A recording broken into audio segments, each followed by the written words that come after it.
श्री मालीराम जी दर्शन देवी अग्रवाल जी कोलकाता से, जो इस कथा के यजमान पद ग्रहण किए हैं। एक बार जोरदार ताली बजाकर उनके लिए साधुवाद। श्री गंगेश चंद्र स्नेहलता खोसला जी इंदौर से मुख्य यजमान का पद ग्रहण किया है। घर पर ही रहकर शिव महापुराण कथा का यजमान पद आपने ग्रहण किया। एक बार जोरदार ताली बजाएं, वहीं से कथा सेवन करें। श्री गोपाल शंकर लाल सोनी जी, प्रेमलता शंकर लाल सोनी जी देवास से कथा के मुख्य यजमान का पद ग्रहण किया है। एक बार जोरदार ताली बजाकर उनके लिए साधुवाद। श्रीमती श्री अमित रजनी जी मुदगल बिहटा अम्बाला से हैं, जिन्होंने मुख्य यजमान पद ग्रहण किया है। एक बार जोरदार ताली बजाएं। श्री चतुर्वेदी परिवार झांसी से है, जिन्होंने कथा का यजमान पद ग्रहण किया है। एक बार जोरदार ताली बजाकर स्वागत करें। श्री कृष्ण लाल जी दयावती जी गुप्ता अम्बाला हरियाणा से हैं, जिन्होंने यजमान पद ग्रहण किया है।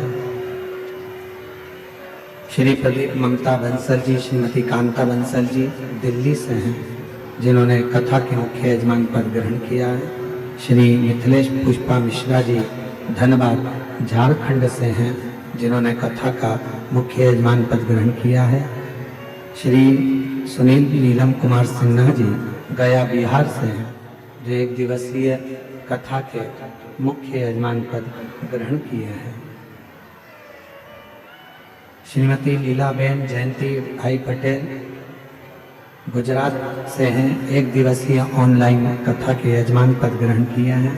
श्रीमती पल्लवी अमीश गुप्ता जी लुधियाना पंजाब से हैं, जो एक दिवसीय ऑनलाइन यजमान पद ग्रहण करे हैं। श्री चिराग पटेल जी अमेरिका से हैं, जो एक दिवसीय ऑनलाइन कथा का यजमान पद ग्रहण करे हैं। श्रीमती प्रदना बेन प्रकाश भारती जी सूरत गुजरात से हैं, जिन्होंने एक दिवसीय ऑनलाइन कथा का यजमान पद ग्रहण किया है। श्री मिथिलेश कुमार झा जी दिल्ली से हैं, जो एक दिवसीय ऑनलाइन कथा का यजमान पद ग्रहण किया है। सभी के लिए जोरदार ताली बजाकर स्वागत मंगल अभिनंदन। जिन्होंने इस पवित्र पावन शिव महापुराण की कथा का यजमान पद ग्रहण किया।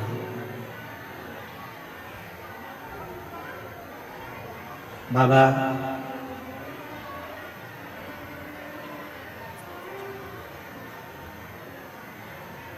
देवादिदेव महादेव की ये पवित्र धरा है, जहाँ आप और हम भगवान शिव की अविरल भक्ति को धारण कर रहे हैं।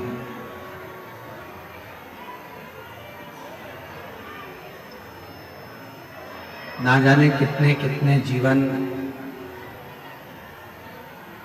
आपके और हमारे निकल गए, ना जाने कितने कितने जन्म आपके और हमारे निकल गए, फिर भी हम भगवान की अविरल भक्ति को प्राप्त नहीं कर सकते। पर अब जब ये योग लगा है भगवान की अविरल भक्ति को प्राप्त करने का, तो क्यों ना इस मानव शरीर को हम सार्थक करें, मानव शरीर को हम श्रेष्ठ बना लें, जिससे हमारे जितने जितने जन्म हो, जितने जितने जन्म हम पूर्व में निकाल चुके हैं, उन सभी जन्मों का फल इसी मानव जन्म में हम प्राप्त करें।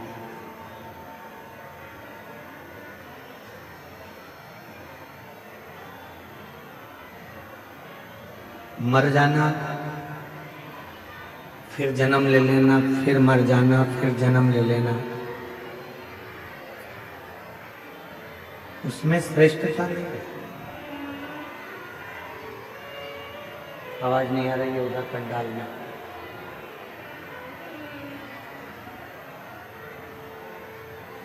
पुनरपि जन्मम पुनरपि मरणम, बार बार जन्म लेकर मरना, फिर जन्म लेना, फिर मरना, श्रेष्ठता नहीं है। श्रेष्ठता कब होती है? जब हम जन्म लेने के बाद भगवान की अविरल भक्ति में डूबे। आवाज नहीं आ रही है कहीं पर भी।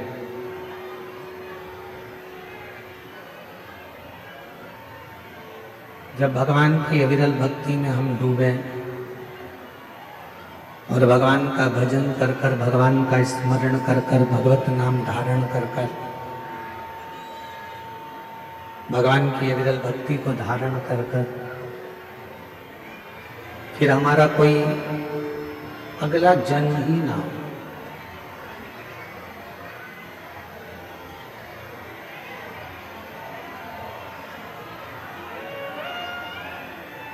पंडाल में आवाज नहीं है, पंडाल में आवाज नहीं आ रही है। अंदर ही अंदर आवाज आ रही, पंडाल में नहीं है आवाज।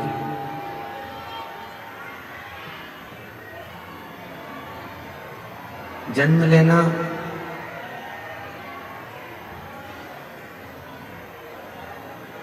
जन्म और मृत्यु के प्रपंच से छूटने के लिए, जन्म और मृत्यु के प्रपंच से परे होने के लिए ये मानव का देह मिला, ये मानव का शरीर मिला। और मैंने तेरे ही भरोसे बाबा, तेरे ही भरोसे हवा उड़ते जाए बाबा,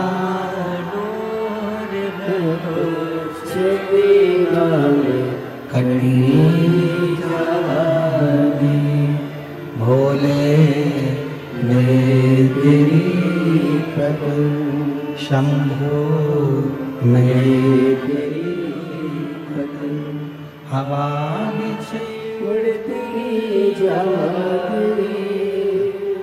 बाबा, डोर तो छठी कटी जाती भोले मैं तेरी पकड़, शंभो मैं तेरी पकड़।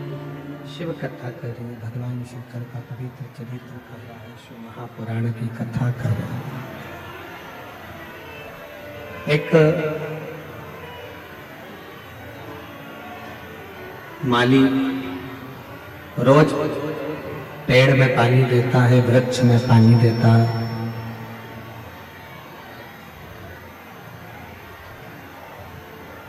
पर उस माली को मालूम है कि मैं वृक्ष में पानी तो दे रहा हूं, पर इसमें जो फल लगेंगे वो फल समय आने पर ही प्राप्त होंगे। माली का काम है रोज वृक्ष में पानी देना। समय आएगा जब फल अवश्य मिलेगा, फल अवश्य प्राप्त होगा, पेड़ में फल अवश्य लगेगा। शंभु शंभु शंभु शंभु शंभु शंभु शंभु शंभु शंभु शंभु। माली का काम है पेड़ में पानी देना, वृक्ष में पानी देना। फिर जब समय आएगा तब उस वृक्ष में फल अवश्य लगेगा, फल अवश्य प्राप्त होगा। शिव महापुराण की कथा भी यही कहती है। जैसे माली का काम है रोज पानी देना, रोज पानी देना, रोज वृक्ष के नीचे जाकर जल देना, फिर बाद में तो वृक्ष में फल लगना और प्राप्त, फिर बात का काम। उसी तरह शिव महापुराण की कथा भी कहती है कि रोज शंभो शंभो शंभो शंभो। स्पीकरों की आवाज बढ़ाइए, स्पीकरों की सब दूर पे शंभो। जैसे माली का काम है रोज वृक्ष में पानी देना और समय आने पर उसमें फल प्राप्त होना, उसमें फल लगना, उसी तरह शिव महापुराण की कथा कह रही है कि रोज प्रतिदिन भगवान शंकर के मंदिर में जाकर, भगवान शंकर के मंदिर में पहुंचकर एक लोटा जल चढ़ाते रहे। जैसे माली रोज जल चढ़ाता है पेड़ में और एक ना एक दिन फल जरूर आता है, उसी तरह जब हम रोज प्रतिदिन भगवान देव अधिदेव महादेव को जल चढ़ाते रहेंगे, प्रतिदिन हम शिव नाम लेते रहेंगे, तो ये निश्चित है एक ना एक दिन हमारी जिंदगी में भी कोई अच्छा फल अवश्य प्राप्त हो, कोई अच्छा फल हमारे जीवन में अवश्य प्राप्त होगा, जिससे जिंदगी को सही श्रेष्ठता में जी सकेंगे।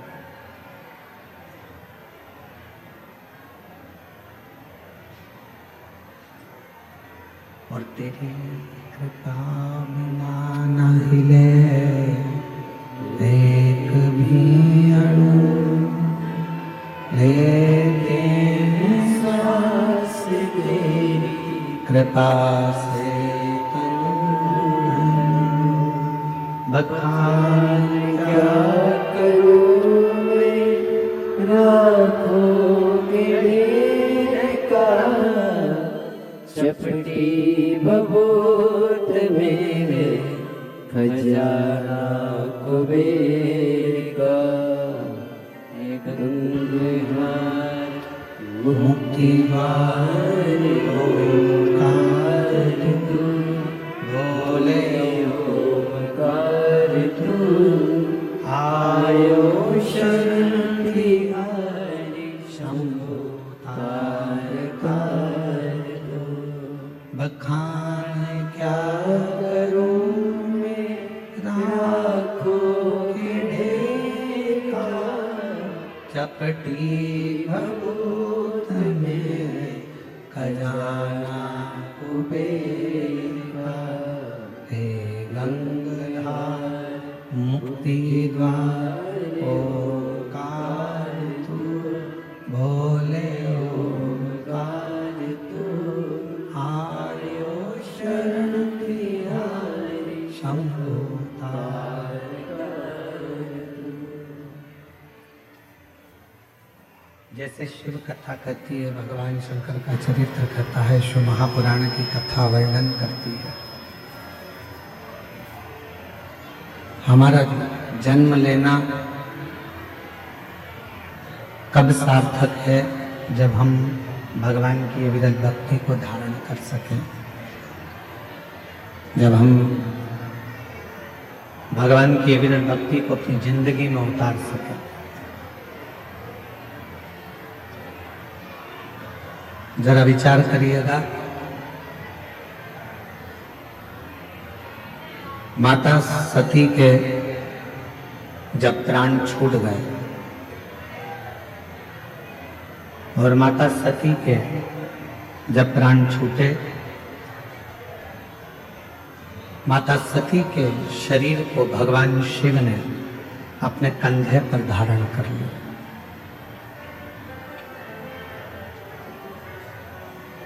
खूब देवाधिदेव महादेव ने तांडव किया, खूब। आपको मालूम होना चाहिए कि वैद्यनाथ बाबा की ये पवित्र भूमि जहां मां सती का हृदय गिरा है, आखिर उस हृदय की जगह पर ही भगवान शंकर का शिवलिंग क्यों विराजमान?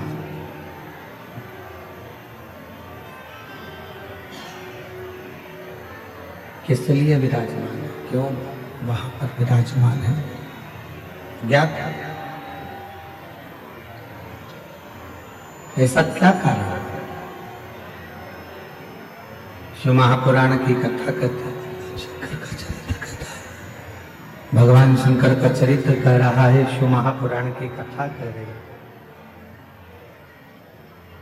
सती मैया के हृदय में शिव के प्रति इतना सम्मान था, भगवान शंकर के प्रति इतना आदर था कि सभा के अंदर, जिस दक्ष प्रजापति की सभा लगी थी, उस सभा के अंदर, दक्ष प्रजापति की पूरी सभा के अंदर अपने पति का कोई स्थान नहीं था। उस सभा के अंदर अपने पति के लिए कोई आदर नजर नहीं आ रहा था। जब पति के लिए कोई आदर नहीं दिखा, सम्मान नहीं दिखा, सत्कार नहीं दिखा, तब सती माता ने अपने प्राणों को त्याग दिया। तब माता सती ने अपने प्राणों को छोड़ दिया। कब त्यागा? जब उन्होंने अपने पति का अपने पिता के घर में आदर नहीं देखा, सम्मान नहीं देखा, सत्कार नहीं देखा। अर्थात सती माता के हृदय में शिवजी के प्रति इतना प्रेम था, भगवान शंकर के प्रति इतना प्रेम था, इतना आदर था, इतना सम्मान था कि सती मैया अपने पति का अपमान सह नहीं पाई।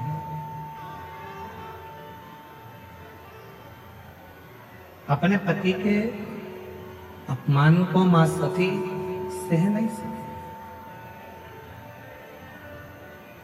जिस व्यक्ति से आपका स्नेह होता है, आप उसके खिलाफ कुछ भी सुन नहीं सकते। आप उसके खिलाफ कुछ नहीं सुन सकते, क्योंकि आपका प्रेम उसके प्रति हो गया, आपका स्नेह उसके प्रति हो गया। आप कैसे सुनेंगे?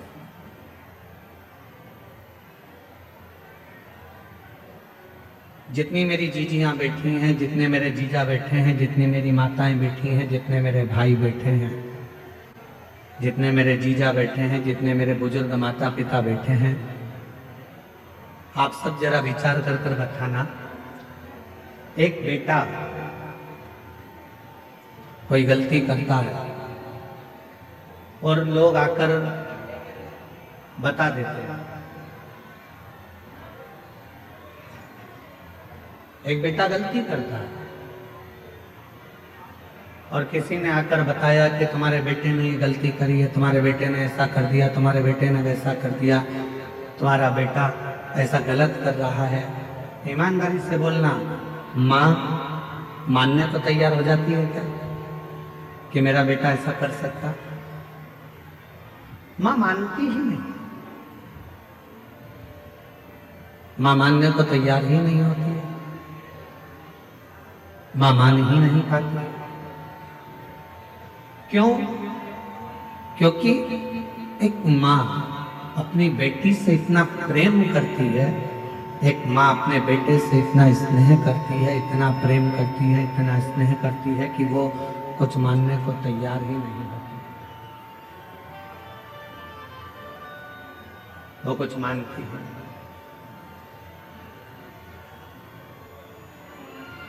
प्रेम जब बहुत ज्यादा मात्रा में बढ़ जाता है, स्नेह बढ़ जाता है, तो हमें अब वो गुण नजर नहीं है, हम उसमें केवल गुण ही देखते हैं।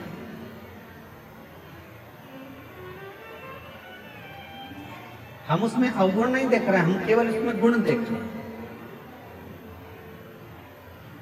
हम आपसे एक बात पूछें, जरा उत्तर दें। तुम्हारे लड़के की शादी पक्की हुई, जिस लड़की को तुम देख कर आए हो, लड़के के लिए पसंद कर कर आए हो, उसमें तुम्हें बहुत सारे गुण नजर आते हैं। आते से कहते गुरुजी इतनी अच्छी लड़की है, एकदम बढ़िया, दिखने में भी सुंदर है, एजुकेशन अच्छी है, पढ़ाई अच्छी है, हाइट पर्सनालिटी अच्छी है, बोलने चलने में अच्छी है, वो सब तरह से श्रेष्ठ है।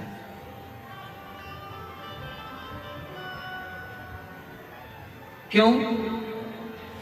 क्योंकि आपने उस लड़की में गुण ही गुण देखे, इसलिए आपको उसमें केवल गुण ही गुण नजर आ रहे, केवल गुण ही गुण नजर आ रहे।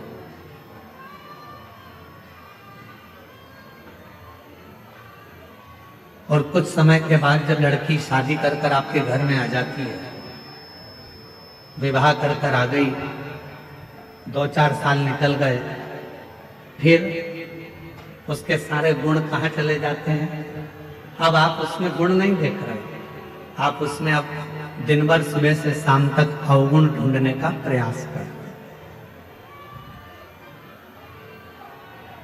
दिन भर हम उसमें अवगुण ढूंढ रहे हैं, दिन भर हम उसमें अवगुण देख रहे हैं, हम उसमें गुण नहीं ढूंढ पा रहे, हम उसमें अवगुण ढूंढ रहे। पहले वही बहू 7 बजे उठकर आती थी तो तुम कुछ नहीं कहते थे, अब वही बहू 7 बजे उठती है तो तुम्हें लगता है कि बहुत देर से उठ रही।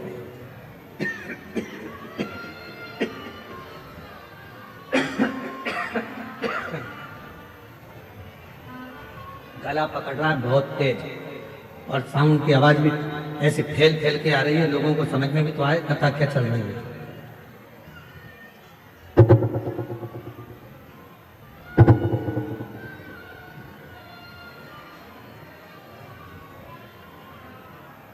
लड़की वही है, पहले हमने उसमें केवल गुण देखा और अब हम उसमें अवगुण देख रहे हैं।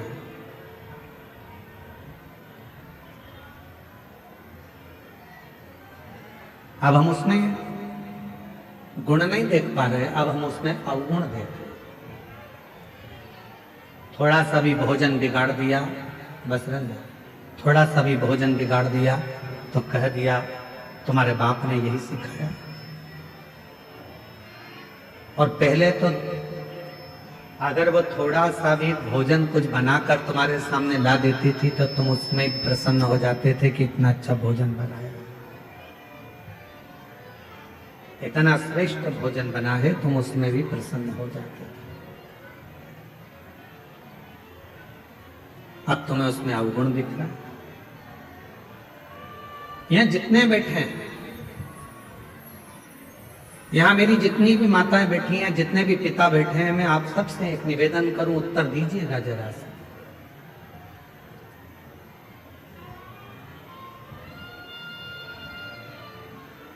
तुम्हारा दामाद, तुम्हारी बेटी का पति तुम्हारी बेटी को घुमाने लेकर जाए तो तुम्हें कैसा लगेगा? अच्छा लगेगा कि बुरा लगेगा? जम के तो बोलो अच्छा। पड़ोसी से कहोगे इतना अच्छा दामाद मिला है, मेरी बेटी को खूब घुमाता, खूब घुमाता। और अगर वही काम तुम्हारा बेटा करे और तुम्हारी बहू को घुमाने ले जाए तो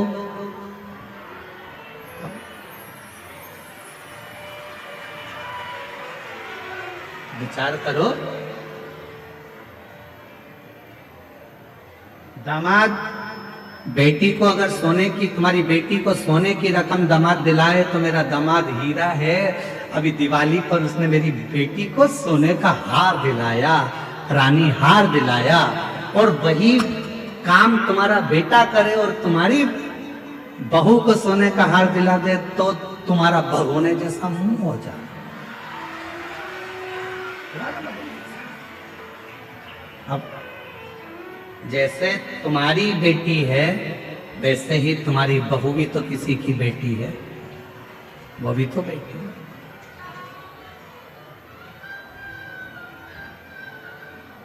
फिर दो मुख क्यों, फिर दो विचार क्यों, फिर दो दृष्टि क्यों?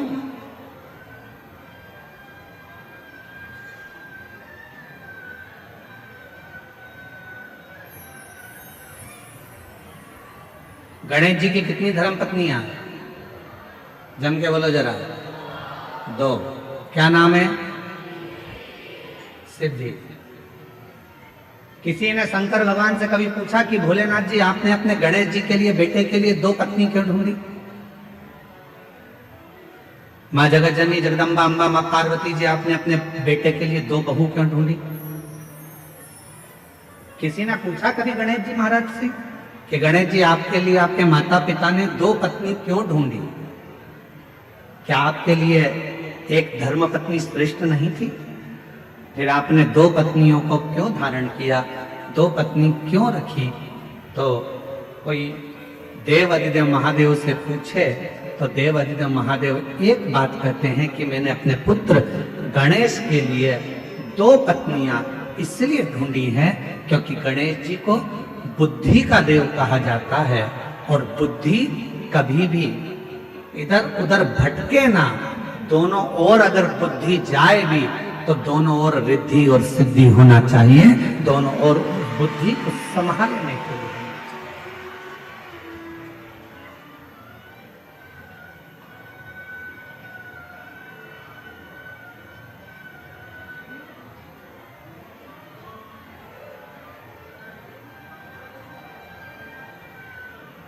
दो दृष्टि नहीं रखना।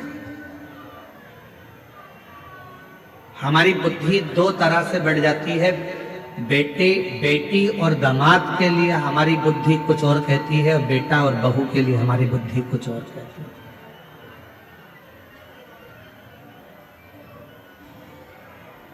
तुम्हारा दामाद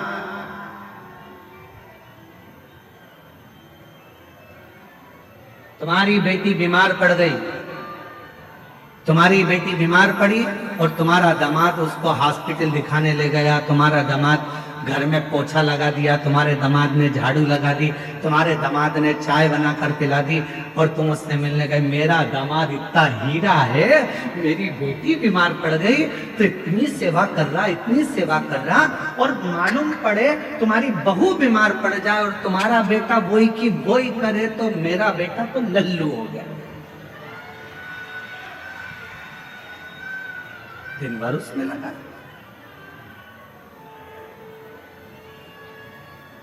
दिन भर दो बुद्धि नहीं चाहिए। रिद्धि सिद्धि के दाता गजानन तुम्हें सबसे पहले हमारा नमस्कार है।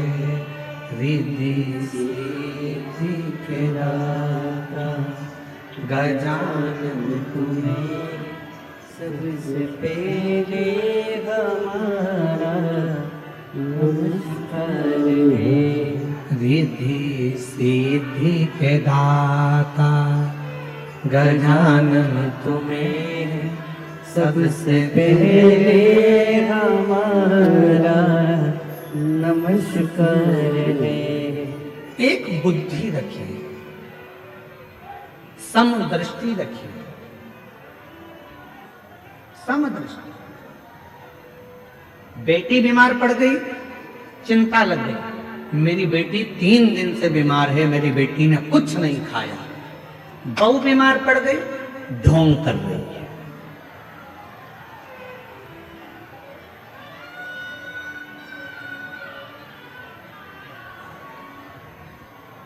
दो बुद्धि नहीं चाहिए, दो दृष्टि नहीं चाहिए, दो विचार नहीं चाहिए। एक मन, एक बुद्धि, एक चित्त, एक विचार, समभाव होना चाहिए। सम जब हमारी जिंदगी में हम समता का भाव रखेंगे तब हमारे जीवन में देव अधिदेव महादेव कृपा करना प्रारंभ कर देंगे और हमारी जिंदगी को श्रेष्ठ बनाएंगे। हम समता का भाव ही नहीं रखते। कभी विचार करिए कि मां सती के हृदय में मां सती, आखिर उनके मन में शंकर भगवान के प्रति कितना आदर होगा, शिव जी के प्रति कितना प्रेम होगा, शंकर भगवान के प्रति कितना सम्मान होगा, शिव जी के प्रति कितना आदर होगा, शंकर भगवान के प्रति कितना सत्कार होगा कि आखिरी में सती मैया का हृदय भूमि पर गिर भी गया तो भी सती माता उस हृदय में शंकर को बसा कर रखी है। इसलिए आज भी वैद्यनाथ जी की पवित्र धरा पर मां शक्तिपीठ जिसमें हृदय गिरा है, उस हृदय में शंकर का शिवलिंग आज भी विराजमान है। आज भी विराजमान। क्या कह रही है कथा? कथा कहती है जब हम जिंदगी में कोई संकल्प धारण करते हैं, जब हमारी जिंदगी में हम कोई विचार धारण कर लेते हैं, जैसे आपने 16 सोमवार का व्रत ले लिया, आपने पशुपतिनाथ का व्रत ले लिया। मान लो आपने 16 सोमवार का व्रत लिया, आपने पशुपतिनाथ का व्रत ले लिया, आपने कोई व्रत धारण कर लिया। और जब आपने 16 सोमवार का व्रत ले लिया, पशुपति व्रत ले लिया, या आपने कोई शुक्रवार का व्रत ले लिया, सोमवार का व्रत ले लिया, प्रदोष का व्रत ले लिया, तीज का व्रत ले लिया, या आपने चतुर्थी का व्रत ले लिया, कोई भी व्रत आपने धारण कर लिया, और रिद्धि सिद्धि के दाता गजानन तुम्हें सबसे पहले हमारा नमस्कार रे। रिद्धि सिद्धि के दाता गजानन तुम्हें सबसे पहले हमारा नमस्कार है। सबसे पहले हमारा नमस्कार है, सबसे पहले हमारा नमस्कार है, सबसे पहले हमारा नमस्कार है, सबसे पहले हमारा नमस्कार है। रिद्धि सिद्धि के दाता गजानन तुम्हें सबसे पहले हमारा नमस्कार है। मान लो कोई संकल्प आपने लिया, मान लो कोई आपने विचार कर लिया कि मुझे 16 सोमवार का व्रत करना है, मुझे पशुपतिनाथ का व्रत करना है, मुझे मंगलवार का व्रत करना है या सोमवार का व्रत करना है। कितने व्रत करना है? पशुपतिनाथ के कितने व्रत होते हैं? 5। अब मान लो तुमने पशुपतिनाथ का व्रत का संकल्प लिया कि मैं 5 व्रत करूंगी। पहला व्रत कर लिया, दूसरे व्रत में कहीं आपको जाना पड़ गया या रजोधर्म आ गया, रजस्वला हो गया, नहीं कर पाए, कहीं जाना पड़ गया, नहीं कर पाए। तुम्हारे व्रत का टेंशन किसको है? तुमको कि मेरा व्रत नहीं हुआ। पहला व्रत यदि आपने कर लिया है, उसके बाद के अगर 4 व्रत तुम्हारे रह गए हैं, उसकी चिंता तुम्हें नहीं रहती। जिसका तुमने संकल्प लिया है उस महादेव को तुम्हारी चिंता रहती है कि ये कब पूरे,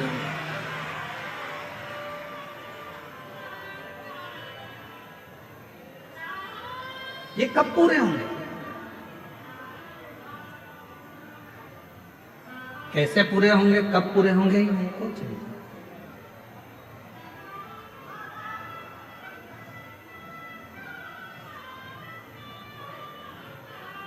ये व्रत कैसे होंगे, ये उनको चिंता। आपको लगता है कि मेरा सोमवार का व्रत ये वाला छूट गया है, रजो धर्म से हो गई या कहीं मुझे जाना पड़ गया, ये व्रत रह गया है, कैसे पूरा होगा, उसकी चिंता तुम मत करो, तुम तो देवाधिदेव महादेव पर छोड़ दो। बाबा ने पहला व्रत करवाकर या दूसरा व्रत करवाकर बीच में अगर 1-2 सोमवार निकल गए, कोई कारण से बाबा ने उस व्रत को बीच में रोक दिया है, उसका कोई कारण है। बाबा चाहते हैं तेरे 5 व्रत जैसे ही पूरे हो जाएं, वैसे 3 महीने में तेरा काम हो जाए, इसलिए बाबा उसको थोड़ा बीच में गैप करे। इसलिए बाबा ने उसको बीच में थोड़ा थोड़ा रोक रोक कर उन 5 व्रत को करवाया, तब 5 व्रत।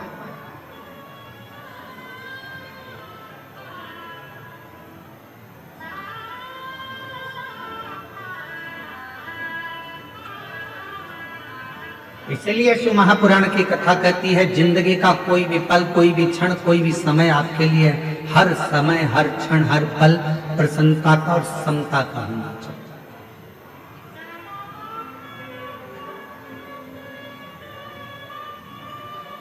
प्रत्येक पल, प्रत्येक घड़ी, प्रत्येक क्षण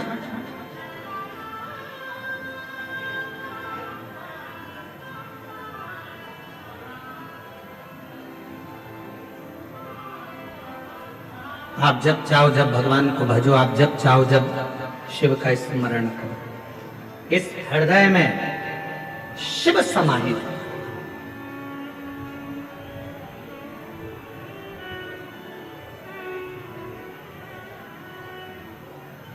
तो कहते हैं ना गंगा बड़ी ना गोदावरी,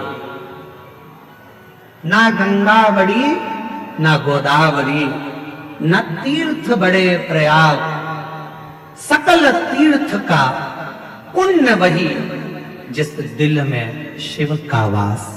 जिस दिल के अंदर शंकर का वास है, वो किसी तीर्थ से कम नहीं। जिस दिल में शिव समाया है, वो किसी गंगा के घाट से बड़ा नहीं।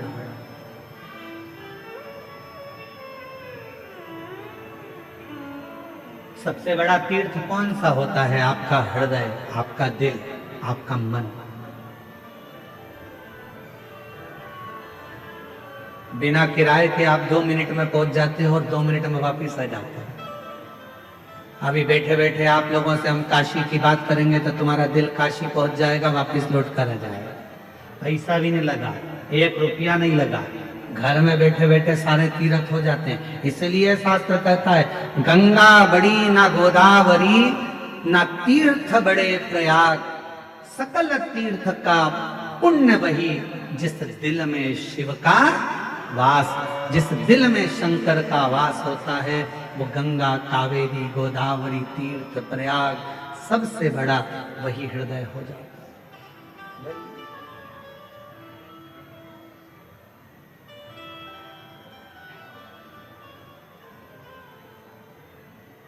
सकल तीर्थ, बस अपने मन में तुम समता का भाव, पार्वती जी के हृदय में, सती माता के हृदय में समता का भाव था। कितना सुंदर संवाद मां सती ने कहा। शिव महापुराण के सती संवाद को यदि आप श्रवण करें, शिव महापुराण के सती संवाद का यदि आप स्मरण करें, शिव महापुराण के सती संवाद को अगर आप सुने तो उसमें वर्णन आता है, माता सती अपने पिता दक्ष प्रजापति से कहती हैं, पिताजी तुमने मुझे जन्म दिया, रति को जन्म दिया, 60 कन्याओं का जन्म दिया, ये मेरी रोहिणी भी बहन है, ये रति भी मेरी बहन है, इतनी बहनें हम एक साथ हैं। आपने सबके पति के लिए सिंहासन दिया है, आपने सबके पति के लिए आदर दिया है, आपने सबके पति के लिए सत्कार किया है, फिर मेरे पति के लिए कोई आसन क्यों नहीं रखा?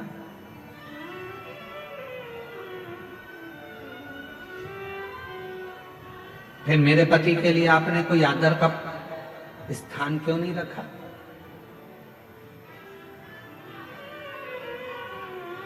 क्या कारण था जो मेरे पति का आप आदर नहीं कर पाए, मेरे पति का सम्मान नहीं कर पाए, मेरे पति का सत्कार नहीं कर पाए? क्या था? राजा दक्ष प्रजापति कुछ नहीं बोले, एक शब्द राजा दक्ष प्रजापति ने ऐसा कह दिया कि सती मैया ने अपने प्राणों को त्याग दिया। ये प्रसंग हम शिव महापुराण में लेकर नहीं आते, परंतु इस प्रसंग को इसलिए लेकर आए हैं क्योंकि ये जो भूमि है बाबा बैद्यनाथ जी की, ये 51 शक्तिपीठ में से एक शक्तिपीठ है जहां माता का हृदय गिरा है। इसलिए इस कथा के प्रसंग को शिव के साथ लेकर, इसलिए इसको लेकर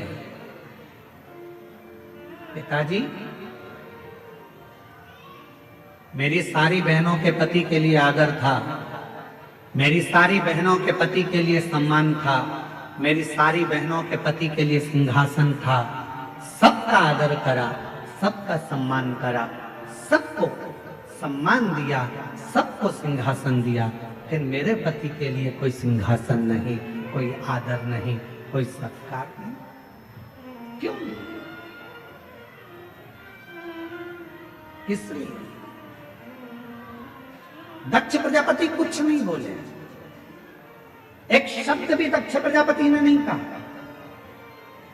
जब माता सती ने क्रोध में आकर कहा पिताजी तुमने मेरे पति का सम्मान नहीं किया, तब दक्ष प्रजापति को क्रोध आ गया और क्रोध में आकर दक्ष प्रजापति ने कहा सुन सती, ये तेरा घर नहीं, ये तेरे पति का घर नहीं, ये तेरे पिता का घर है और मेरा मन मेरे घर में मैं किसको बुलाऊं? सती मैंने तो तुझे भी नहीं बुलाया था, तू आ क्यों गई? क्यों आई? मैंने तो तुझे भी निमंत्रण नहीं दिया था, मैंने तो तुझे भी नहीं बुलाया था, तू क्यों आई? किस लिए आई?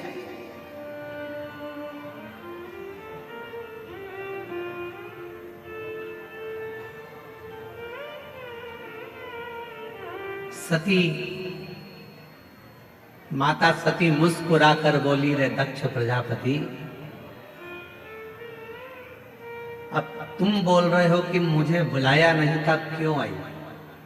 याद कर दक्ष प्रजापति, तेरे घर में 60 कन्याओं ने जन्म ले लिया था और 60 कन्या जन्म लेने के बाद तो फिर मेरी आराधना करने बैठा था।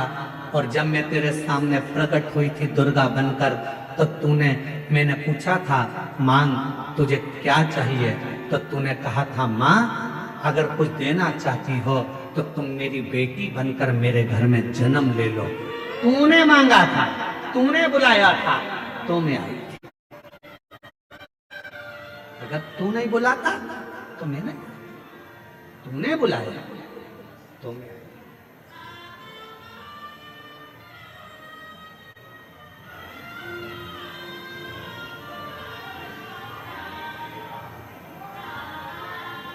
और महाराज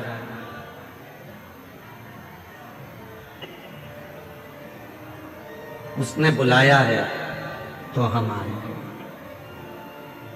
कभी एकांत में बैठकर विचार करना कि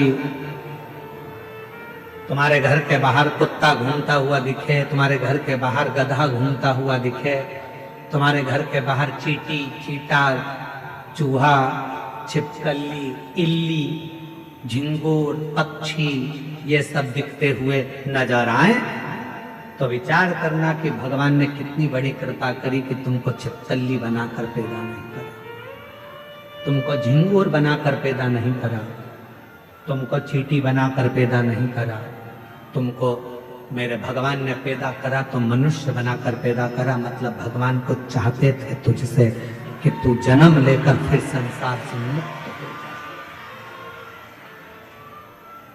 तेरा जन्म हो और तू संसार सागर से मुक्त हो, फिर संसार में तेरा जन्म ना हो, फिर मृत्यु सागर में तू पैदा ना हो, फिर संसार सागर में तेरा जन्म ना हो। ये परमात्मा भी चाहते हैं।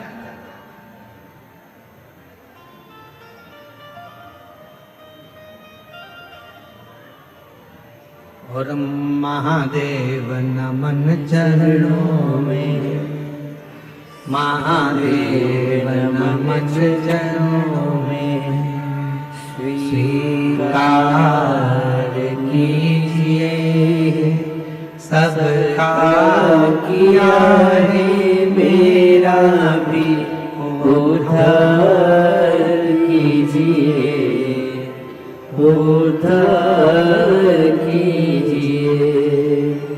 हे त्रिपुंडधारी, हे त्रिशूलधारी, हे त्रिपुंडधारी,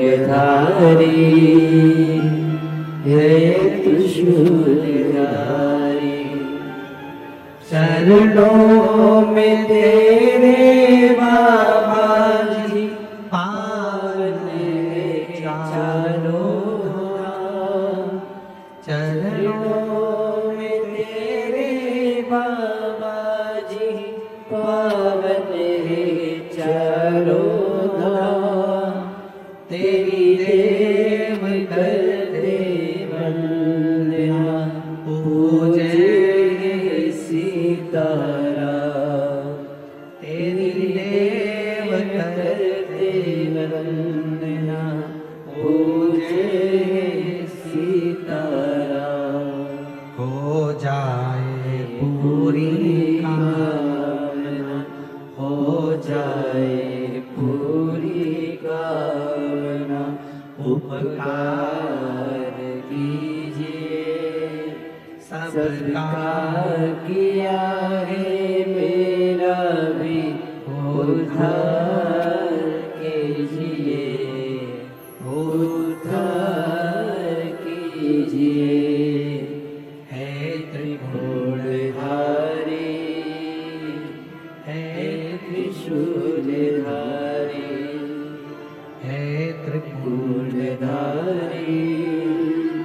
हे त्रिशूलधारी। ये जीवन जो मिला, चाहता वो तो तुम्हें कोई और जन्म दे सकता था, पर तुम्हें मानव का शरीर दिया, और मानव का शरीर भी दे देता और तुमको वेदनाथ कथा में नहीं बुलाता तो उसने कृपा करी, करुणा करी, दया करी, और उसने विचार करा बहुत दिन से तरस रही है, झोली इसकी खाली है, बहुत दुखी है। एक बार अगर बाबा वैद्यनाथ की कथा में पहुंच गई और बाबा को नमन कर लिया तो निश्चित है कि इसकी झोली में भर कर भेज दूंगा। उस समय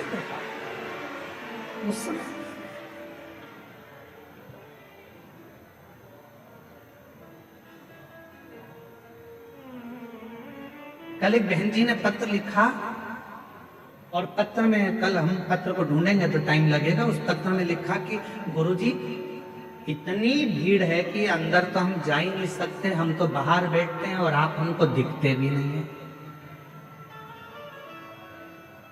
आप हमें दिखते ही नहीं, आप हमें नजर ही नहीं आते। हमने उनसे कहा जो पत्र जिन्होंने लिखा है हम उनको निवेदन करें, उनको कहें, वो दिखता भी नहीं है। कहीं पर भी बैठकर आप कथा सुन रहे हो, भले हम दिखें चाहे ना दिखें, पर इतना विश्वास रखना, शबरी अम्बा ने राम जी को कभी नहीं देखा था, केवल गुरु जी के मुख से सुना था कि राम ऐसे हैं, राम आएंगे, राम पहुंचेंगे, राम कृपा करेंगे। तू भजती रहे, सुनती रहे। शबरी अम्बा ने केवल राम जी को कभी नहीं देखा था, पर शबरी अम्बा राम जी की रोज इंतजार करती थी, कभी तो आएंगे, कभी तो मिलेंगे, कभी तो दिखेंगे, कभी तो दिखेंगे। और एक दिन ऐसा आ गया कि राम जी शबरी अम्बा के लिए 14 वर्ष के वन के क्षेत्र में चले और एक दिन शबरी अम्बा के दरवाजे पर पहुंच गए। हम जानते हैं कि हम दिख नहीं रहे होंगे आप, हम ये भी जानते हैं कि कई लोग ऐसे हैं कि बाहर से ही आते हैं और बाहर से ही चले जाते हैं, उनको अंदर आने का भी मौका नहीं मिलता। इतना बड़ा ग्राउंड, शायद बाबा देवघर का ये सबसे बड़ा ग्राउंड है जो प्रशासन ने इस कथा के लिए अलॉट करा दिया। ये देवघर का सबसे बड़ा ग्राउंड है, जिसकी परमिशन मिली और जिस पे कथा हुई। किसी को अंदाजा नहीं था कि ये ग्राउंड में इतने पहले दिन से लोग आ जाएंगे, दूसरे दिन और बढ़ जाएंगे, तीसरे दिन और बढ़ जाएंगे। किसको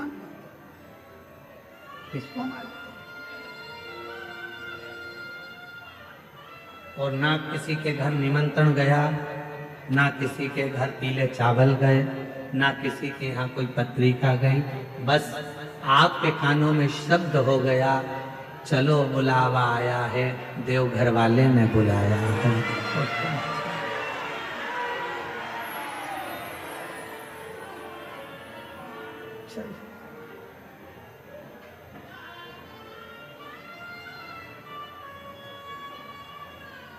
वो कहते सारे जग में एक ठिकाना, सारे गम के मारो का, सारे जग में एक ठिकाना, सारे गम के मारो का, रास्ता देख रहा है बाबा अपने आँख के तारों का, रास्ता देख रहा है बाबा अपने आँख के तारों का, रास्ता देख रहा है बाबा अपनी आँख के तारों का, रास्ता देख रहा है बाबा अपनी आँख के तारों का। हो जिसने जितना दर्द सहा है, उतना चैन भी पाया है। चलो बुलावा आया है, बुलाया है। चलो आज बड़े ही हर्ष का विषय है, हमारे बीच में सरकार का प्रतिनिधित्व करते हुए झारखंड सरकार के पर्यटन, कला, संस्कृति, खेल एवं खेल मंत्री श्री सुदीप कुमार जी हमारे बीच में पधारे। एक बार जोरदार ताली बजाकर स्वागत करें। जोरदार ताली बजाएं मंत्री।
सारे जग में एक ठिकाना, सारे गम के मारो का, सारे जग में एक ठिकाना, सारे गम के मारो का, वो सारे जग में एक ठिकाना, सारे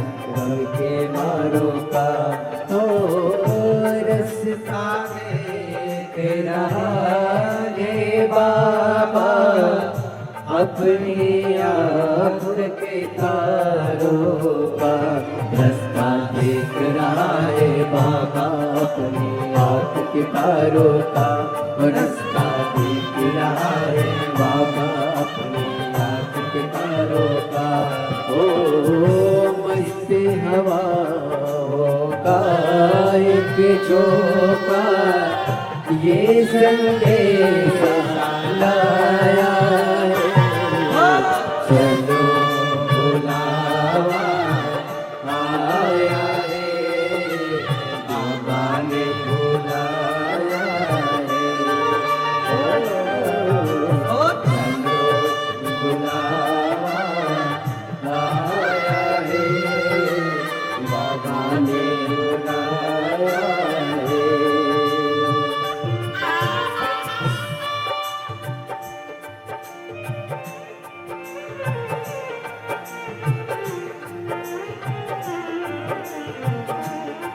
शंभो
देवघर वाले के मंदिर में लोग मुरादे पाते हैं। के आते हंसते हंसते आते हंसते हंसते ओ मैं भी मांग के देखूं जिसने जो मांगा वो पाया। चलो बुलावा आया है, बाबा ने बुलाया है। चलो बुलावा आया है, बाबा ने बुलाया है।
के मंदिर में लोग मुरादे पाते हैं। वो रोते रोते आते हैं, हंसते हंसते जाते हैं। वो रोते रोते आते हैं, हंसते हंसते जाते हैं। ओ मैं भी मांग के देखूं जिसने जो मांगा वो पाया है। चलो बुला बुलावा आया है, बाबा ने बुलाया है। ओ चलो बुलावा आया है, बाबा ने बुलाया है। घर पर पावन नगरी में शिव ने मेला लगाया। चलो बुलावा आया है, देवघर वाले ने बुलाया है। चलो बुलावा आया है, बाबा ने बुलाया है।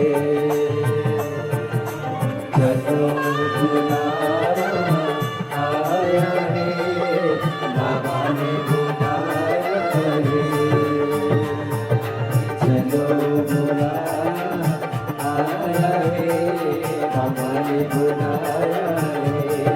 हर शंभो हर शंभो हर शंभो हर शंभो हर शंभो हर शंभो हर शंभो हर शंभो हर शंभो हर शंभो हर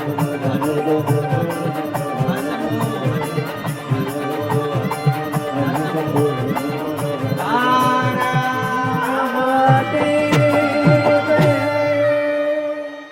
अपने स्थान पर बैठकर बाबा देवादिदेव महादेव से अपने हृदय की बात है और चलो बुलावा आया है, देवघर ने बुलाया है। देवघर की पावन नगरी में शिव ने मेला लगाया है। चलो बुलावा आया है, बाबा ने बुलाया है। हर हर महादेव बाबा से अपने मन का भाव कहेंगे। उसके पहले हमारे इस पवित्र प्रांगण में देवघर की पवित्र धरा पर बाबा देवादिदेव महादेव की पवित्र कथा का रसपान करने के लिए झारखंड सरकार के माननीय पर्यटन मंत्री सुदीप्त कुमार जी हमारे बीच में विराजमान हैं। एक बार उनके लिए जोरदार ताली बजाकर साधना। जो झारखंड सरकार का नेतृत्व करने के लिए बड़े भाव के साथ यहाँ पधारे। मैं श्री सुदीप्त कुमार जी पर्यटन मंत्री झारखंड सरकार निवेदन करूं आपका 2 मिनट का उद्बोधन सभी को प्राप्त हो। उसके बाद में हम बाबा से प्रार्थना करें और अपने जीवन को सार्थक करें। एक बार जोरदार ताली बजाओ माननीय मंत्री महोदय जी के लिए। झारखंड सरकार पर्यटन मंत्री श्री सुदीप्त कुमार जी। बहुत बहुत धन्यवाद बाबा। महादेव की इस धरती पर परम पूज्य पंडित जी और इस विशालतम पंडाल में भक्तों का यह अपार जनसमूह, भक्ति की बहती यह अविरल धारा जिसमें आप प्लावित हो रहे हैं। मैं ईश्वर से हृदय तल से यह प्रार्थना करता हूं कि जिन मनोकामनाओं को लेकर आप चल कर आए हैं, देवादिदेव महादेव आपके ऊपर, हमारे राज्य के ऊपर कृपा बरसाएं। और आदरणीय पंडित जी से भी मेरी हाथ जोड़कर विनती है कि झारखंड पर आपकी भी कृपा बरसती रहे। इन्हीं बातों के साथ एक बार पुनः बहुत धन्यवाद करते हुए मैं अपने शब्दों को समाप्त करता हूँ। बहुत बहुत धन्यवाद। बहुत बहुत धन्यवाद माननीय पर्यटन मंत्री झारखंड सरकार श्री माननीय सुदीप्त कुमार जी। बहुत सुंदर विचार आपके इस संपूर्ण क्षेत्रवासियों को मिले। एक बार जोरदार ताली बजाकर माननीय मंत्री महोदय जी का स्वागत कर रहा हूं।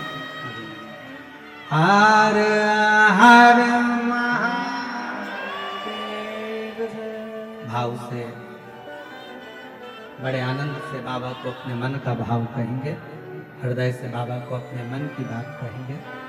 जहाँ जगह मिले वहाँ बैठकर दिल से बाबा को अपने मन का भाव अवश्य कहिए, प्रार्थना करिए। साथ में बोलिएगा, हृदय से बोलिएगा, बाबा को दिल की बात, जो जहाँ बैठा है वहीं बैठकर बाबा को अपने मन का भाव कहिए। ये ना सोचे कि हम आगे आकर बैठे हैं या पीछे आकर बैठे हैं। 3 घंटे की कथा में 2.5 घंटा मिला है, इसको विवाद में मत निकालो।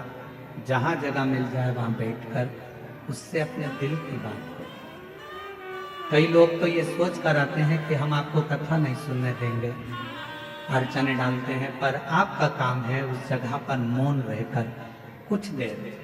बड़ी मुश्किल से यह कथा मिलती है। ना जाने देवघर वाले बाबा ने कृपा कर झारखंड में यह कथा करवा दी और पूरा बिहार, कलकत्ता, बंगाल, झारखंड, छत्तीसगढ़ सब आनंद। दिल से बाबा को प्रार्थना करो, विनय करो, साथ में सब बोलेंगे, हृदय से प्रार्थना करो।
भोला सब दुख ओ भोला सब दुख शिव शंकर जपो तेरी माला, भोले बाबा जपो तेरी माला, भोला सब दुख काटो ओ भोला सब दुख काटो। देश मंगल मंगल कारी, देश मंगल मंगल कारी, शमशान वासी हमारा, शमशान वासी हमारा, ओ भोला सब दुख काटो, ओ भोला सब दुख काटो।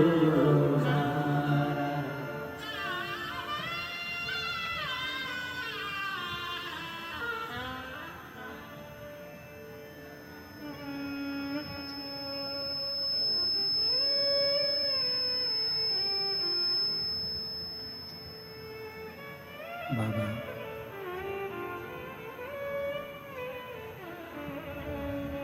देवाधिदेव महादेव भगवान शिव की कथा कर रहे हैं, शिव महापुराण की कथा वर्णन कर रहे हैं। माता सती ने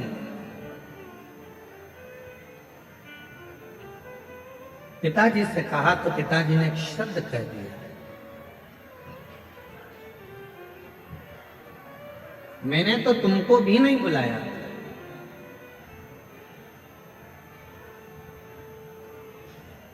सती मैया ने कहा, पिताजी ये तो नहीं हो सकता कि तुमने मुझे ना बुलाया। याद करो,